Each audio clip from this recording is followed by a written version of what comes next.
I'm Morgan, and today I will be reading Chapter 1 of A Bachelor Husband by Ruby M. Ayres. Chapter 1.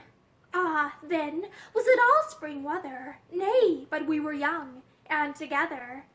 She had always adored him.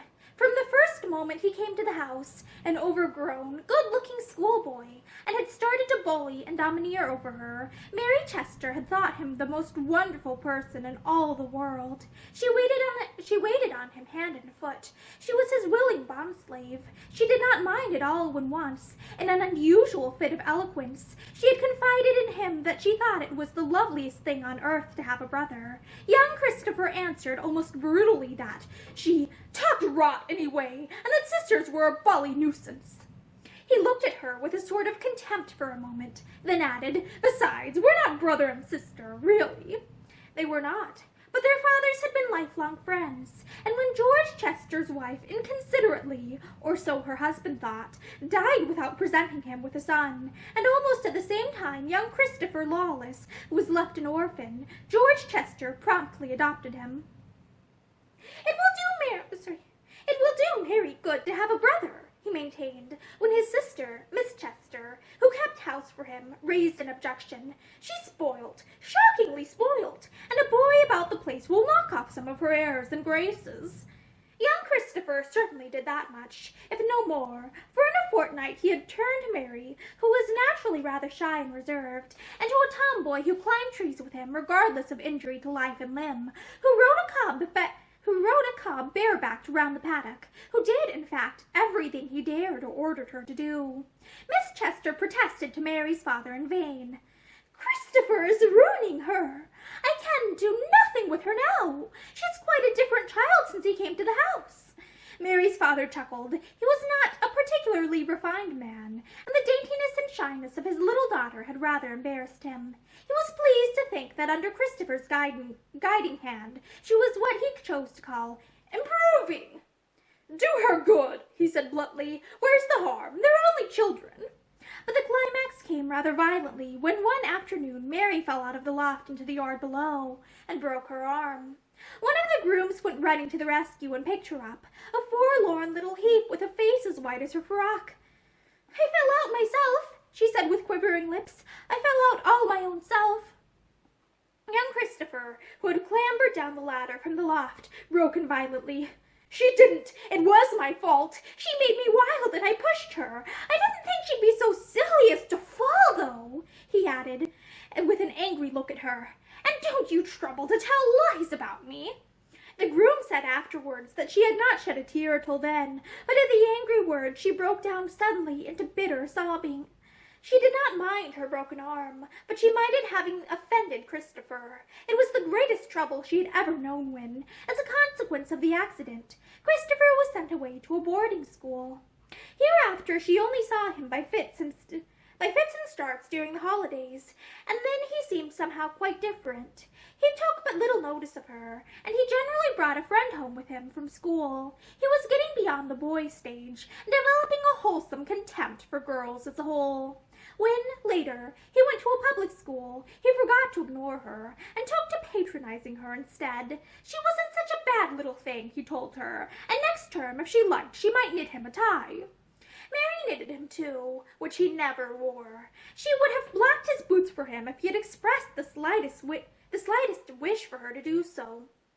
Then, later still, he went to Cambridge and forgot all about her. He hardly ever came home during vacations, save for weekends. He had so many friends, it seemed, and was in great demand amongst them all. Mary could quite believe it. She was bitterly jealous of these unknown friends, and incidentally of the sisters which she was sure some of them must have. She was still at school herself, and her soft brown hair was tied in a pigtail with a large bow at the end. "You'll soon have to put your hair up if you grow so fast, Mary," Miss Chester said to her rather sadly, when at the end of one term she came home. Mary glanced at herself in the glass. She was tall and slim for her age, which was not quite 17, and as she was entirely free from conceit, she could see no beauty in her pale face and dark eyes, which, together with her name of Marie Celeste, she had inherited from her French mother. "Am I like my mother?" Am I like Mother, Auntie Madge? She asked, and Miss Chester smiled as she answered, You have your mother's eyes. Mary looked at her reflection again. Mother was very pretty, wasn't she? She asked, and Miss Chester said, Yes, she was very pretty. Mary sighed. Of course, I can't be like her then, she said resignedly, and turned away. Presently, Is Chris coming these holidays? She asked. Miss Chester shook her head. He did not think so. He wrote that he should go to Scotland with the Knights. Mary flushed. I hate the Knights, she said pettishly. She had never seen them, but on principle she hated everyone and everything who took Christopher from her. The following year she was sent to a finishing school in Paris, and while she was there her father died suddenly. A wire came from England late one night, and Mary was packed off home the following morning. Her father's death was no great grief to her, though in a placid sort of way she had been fond of him. She had written to him regularly every Sunday, and was grateful for all that she knew he had done for her, but any deep love she might have borne for him had long ago gone to Chris. He was the beginning and end of her girlish dreams, the center of her whole life. As she sat in the stuffy cabin on the cross-channel boat and listened to the waves outside, her chief thought was, should she see Chris? Had they wired for him to come home from wherever he was? He had left Cambridge now, she knew, but what he was doing or how he spent his time she did not know. All the way up in the train from Dover she was thinking of him, wondering how soon she would see him, but she never dreamt that he would meet the train, and the wild color flew to her face as she saw him coming down the crowded platform. He looked very tall and very much of a man, she thought, as she gave him a trembling hand to shake. She felt herself very childish and insignificant beside his magnificence as she walked with him to the waiting car, for the house in the country had long since been given up, and George Chester had lived in London for some years before his death.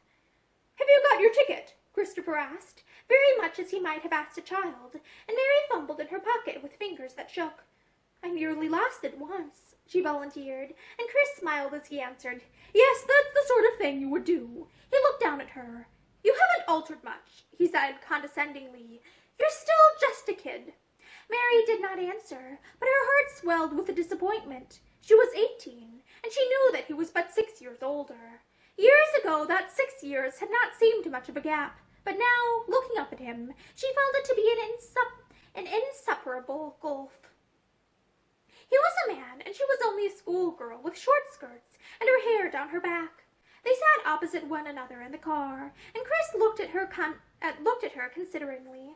It's a long time since I saw you, he said. Yes, 8 months, she answered readily. She could have told him the date and the month and almost the hour of their last meeting had she chosen, but somehow she did not think he would be greatly interested.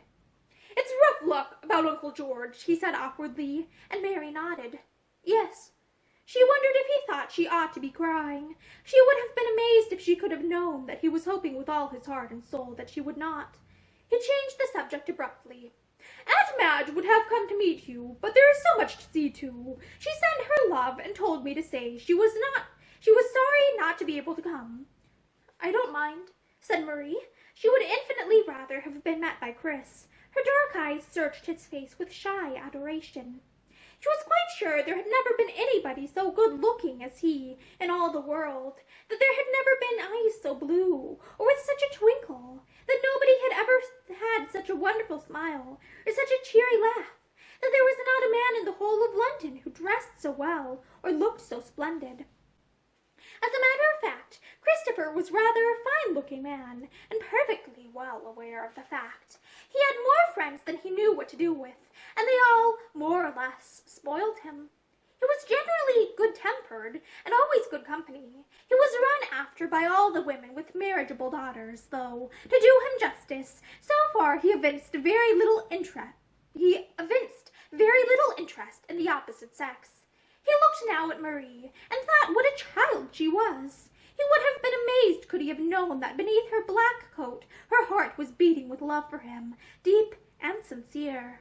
Faithfulness was a failing with Marie, if it can ever be called a failing. There was something dog-like in her devotion that made change impossible. Her best friend at school had been unkind to her many times, but Marie's affection had never swerved, and all the tyranny and bullying she had received from Christopher in the past had only deepened her adoration. In her eyes, he was perfect. There were many things she wanted to say to him, but she was tongue-tied and shy. It seemed all too soon that they reached home, and Christopher handed her over to Miss Chester. Miss Chester took Marie upstairs and kissed her and made much of her. She took it for granted that the girl was broken-hearted at the death of her father. She was a sweet, old-fashioned woman who always took it for granted that people would do the right thing, and she thought it was the right thing for any daughter to grieve at the loss of a parent. "You grow so fast," she said, as she said every time the girl came home. "You will have to put your hair up."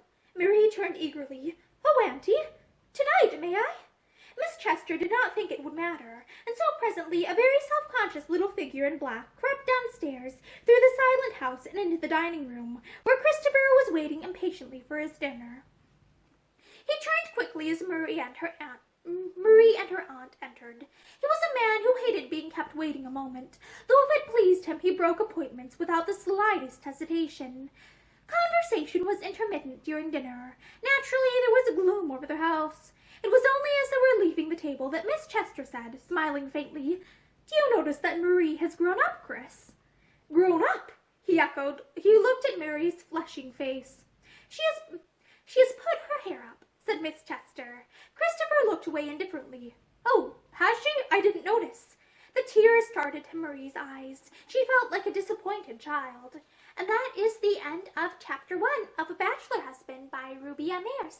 Thank you for listening to this chapter with me, and I hope that you join me for the next chapter soon.